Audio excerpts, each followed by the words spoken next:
Hey guys, welcome back. We had a bit of a mic failure, so this is voiceovered. However, today we're going to do the spring swap on a Patton suspension assembly.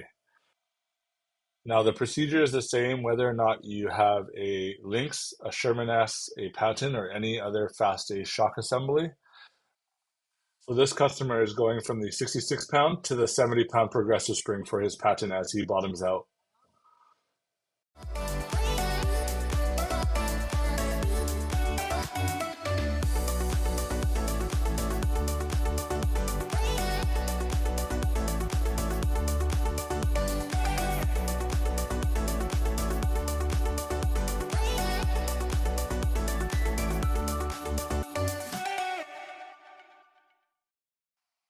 So today we're going to swap that spring into the 66 pound shock assembly. So I'm using an adjustable wrench. However, you can also use a 32 millimeter open wrench, and then you'll need a thin 16 millimeter wrench. This is to hold down the inner piece that I'll show you. So we're going to do both shocks today, and we're going to put these aside for now.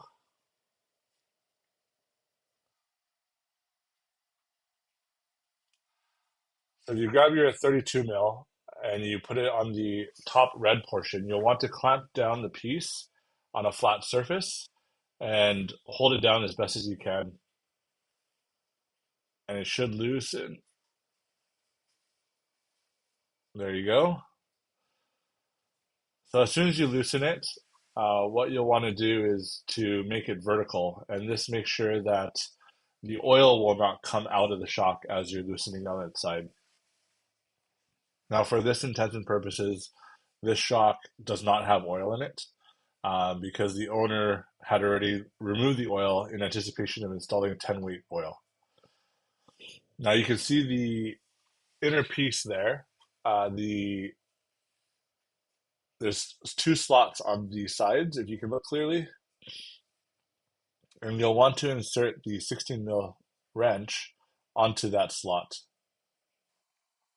So with your 16 millimeter wrench, you're going to insert it onto that slotted section and then get your 32 mil, your adjustable wrench, to loosen the top. Now, when loosening the top, you want to make sure that the silver and the red part are going together as one piece. And if not, you'll need to clamp down the silver piece in order to make them move as one. So here we're going to release it. And as you can see, that silver color is kind of moving downwards and the top portion is getting unscrewed at the same time.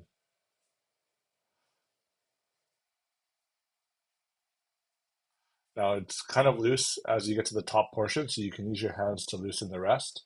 But just make sure that that silver bottom piece stays with the top part because that's what adjusts the preload and you don't want the pins to fall out. So as you get to the end of that cycle, just make sure you grab everything and that little golden piece that fell out, that's the damper adjustment. So just make sure you don't lose that part as well. I'll put this aside. So this golden piece actually slots onto that inner line there, and that's what allows you to adjust the damper properly. So again, making sure we don't drop it. Whoops. So you see that line there, and that's where that slot goes onto. So when reassembling, just make sure we don't forget that small piece.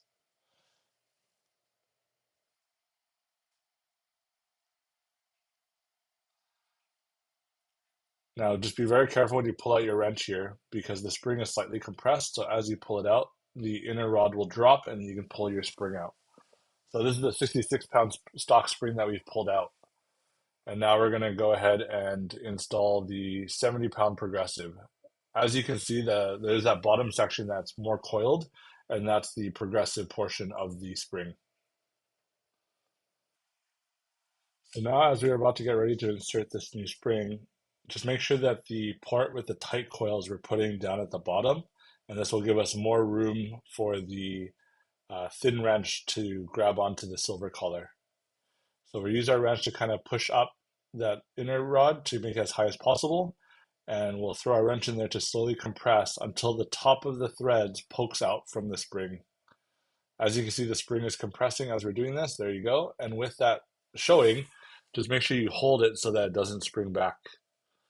Now we're going to slightly insert the damper adjustment tool before we slot on the top part. Now as we screw this back on,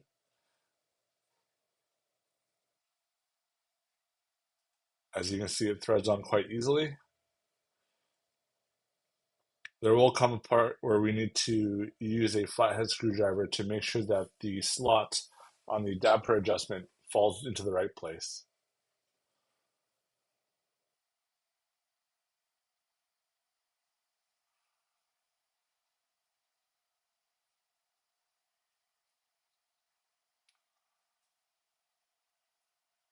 So once you have it kind of threaded on, you'll grab your flathead screwdriver and twist the damper adjustment knob and see whether it is still the 20 clicks from minimum to maximum. If it seems like it's free spinning or there's no movement, then what you want to do is tighten it a bit further just to make sure that the damper is set in the proper position. Again, it's 21, it should be 21 clicks from minimum to maximum. Now, if it looks like in this case it's still free spinning, so therefore that means that the top portion of the screw is not down enough. So what I've done is I've lowered down that small silver collar a little bit further downwards in order to tighten the upper portion a little bit further. And now when we go to spin this, you'll notice that it does go to a maximum and a minimum. And once you get to that point, you're good to continue. So here we've hit the maximum and we're going to rotate it the other way. And you'll see you'll hit the other maximum. As you can see, that silver color is still loose, so we'll have to go down and tighten that.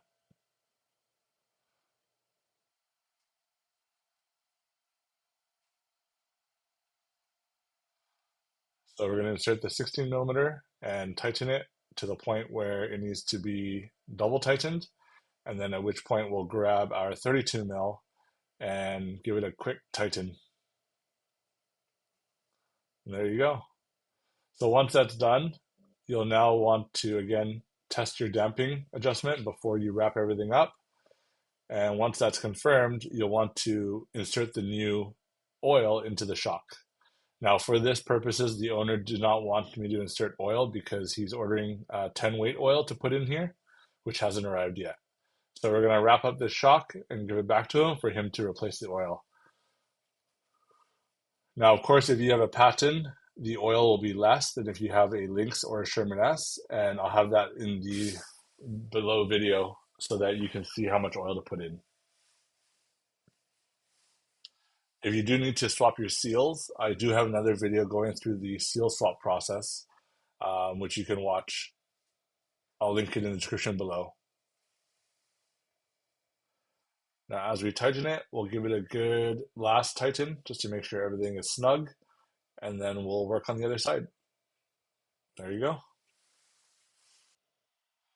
Now we're going to go ahead and do the second shock, which is the red knobbed one.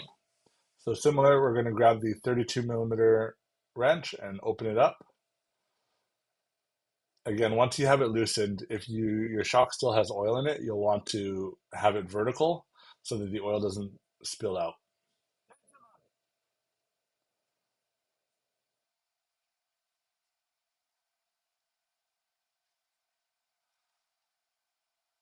As we continue to loosen, the black collar will just drop downwards once it's all the way released.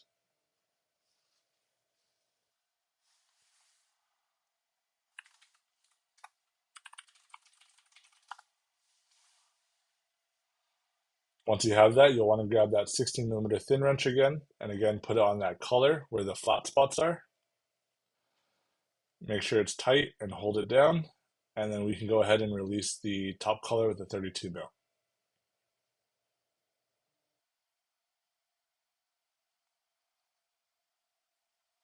Now, if you haven't poured out the oil yet, you'll want to do that first before you put the shock on its side, or again, the oil will spill out otherwise and make a mess on your floor.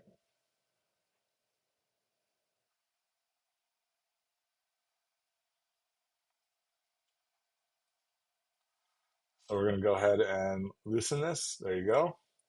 And as we loosen, you'll see that there's that lower collar that will come loose, and you need to make sure that we grab that.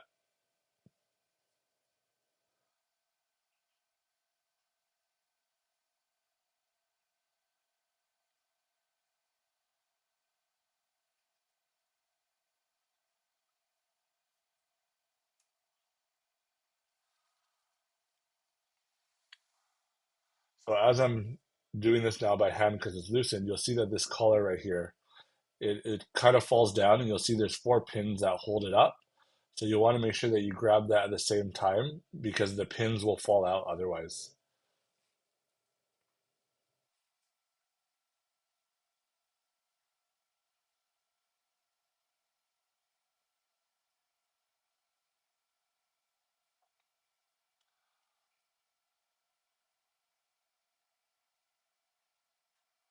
And again, be careful for that golden damper adjustment knob.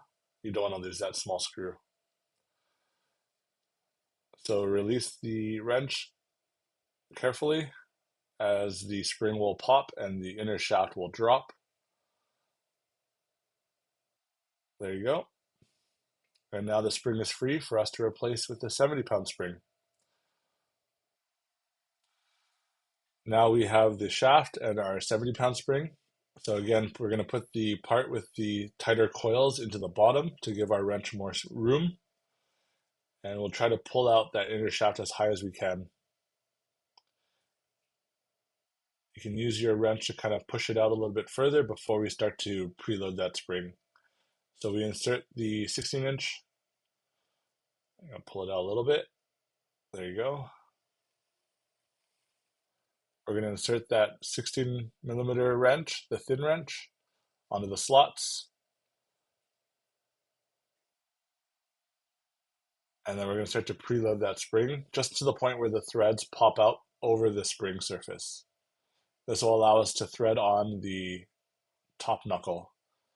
And you got to be very careful because sometimes it'll spring. If your wrench doesn't sit properly, you can spring back. So we'll go ahead and do that again. And I'm going to turn that silver color back a little bit just so that it's back at the bottom again. So here we go, take two. Once that threaded portion comes above the spring, you can hold it all in place. Put your damper golden screw back on.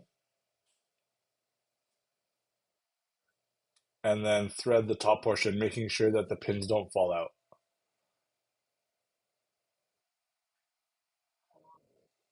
There should be 4 pins in total, so just make sure you don't lose those pins.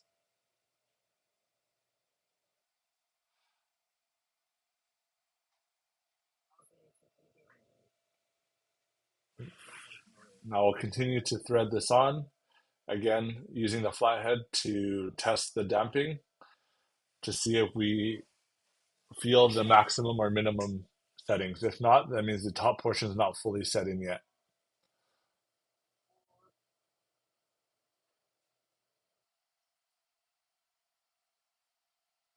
As you can see, it still looks like it's free spinning. So we're going to keep threading this on until the damper adjustment latches onto that set screw that we put below.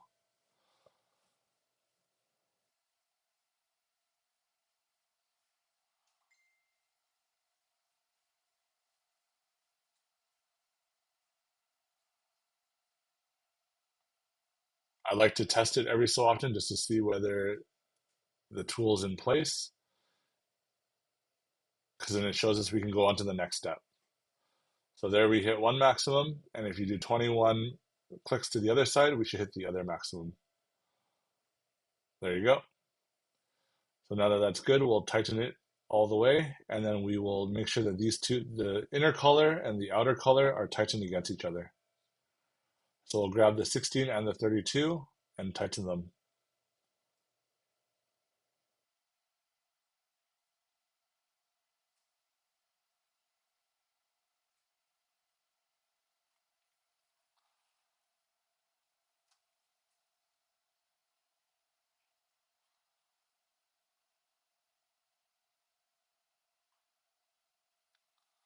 So it's still loose. So we can just use the 16 mil to kind of make it so that the two pieces are touching. And once they're touching, we'll use both wrenches to tighten it down.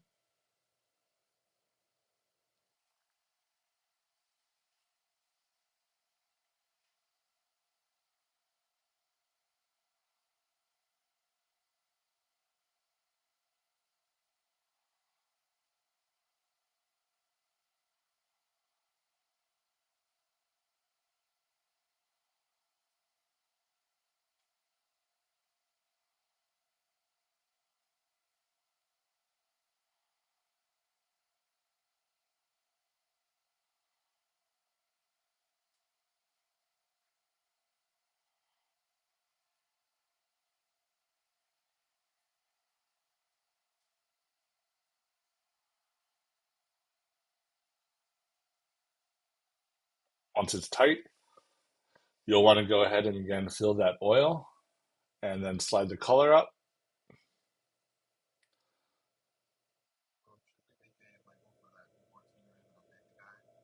and then tighten everything down.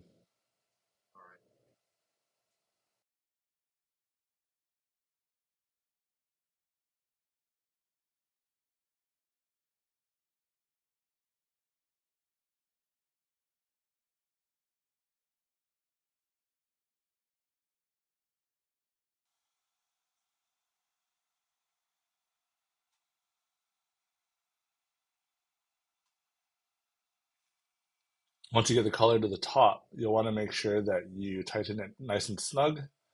So we'll go ahead and do that. Okay, so that brings us to the end of the instructional. Again, sorry for the mic failure, but now this customer has 70-pound springs in his Patton shock assemblies. Now, again, this does apply to the Lynx and the Sherman-S and any other FastAce shock assembly. So if you have any questions, make sure you comment below and we'll get to those answers as quickly as possible. So we'll get you a like, subscribe, ding dong, and I'll see you next time.